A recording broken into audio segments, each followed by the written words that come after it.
saranasrikhetra Jagannath ମନ୍ଦିର, ଗ୍ରାମ ମାର୍ଦା, ଜିଲ୍ଲା ଗଞ୍ଜାମ।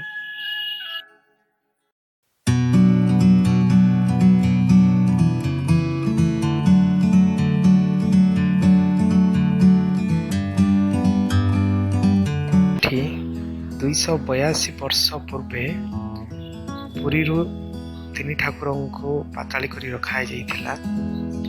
1733 ମସିହାରୁ 1736 ମସିହା ଯାଏ ବାରମ୍ବାର ମୁସଲମାନ ଶାସକମାନଙ୍କର ଆକ୍ରମଣରୁ ରକ୍ଷା କରିବା ପାଇଁ ସେତେବେଳର ଗଜପତି ମହାରାଜ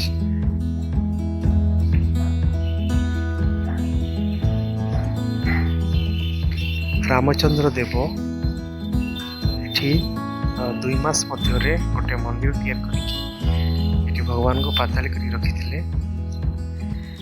ପୁରୀ ମନ୍ଦିରର ସମସ୍ତ ରୀତିକାନ୍ତି ଅନୁଯାୟୀ ଏଠାରେ ସବୁ ପରମ୍ପରା ଅନୁସାରେ ପୂଜାର୍ଚ୍ଚନା ସବୁ କରାଯାଏ। ମାତ୍ର ଯେହେତୁ ଏଠି ଭଗବାନ ନାହାନ୍ତି, ସେଥିପାଇଁ ଭଗବାନଙ୍କର ଦାରୁବ୍ରହ୍ମ ନାହିଁ, ତେଣୁ ଏଠୁ ରଥଯାତ୍ରା ଛାଡ଼ିକି ଆଉ ବାକି ଯାହା ସବୁ ପର୍ବପର୍ବାଣି ଅଛି, ରୀତିକାନ୍ତି ଅଛି, ସବୁ ଏଠି ପାଳନ କରାହେଉଛି।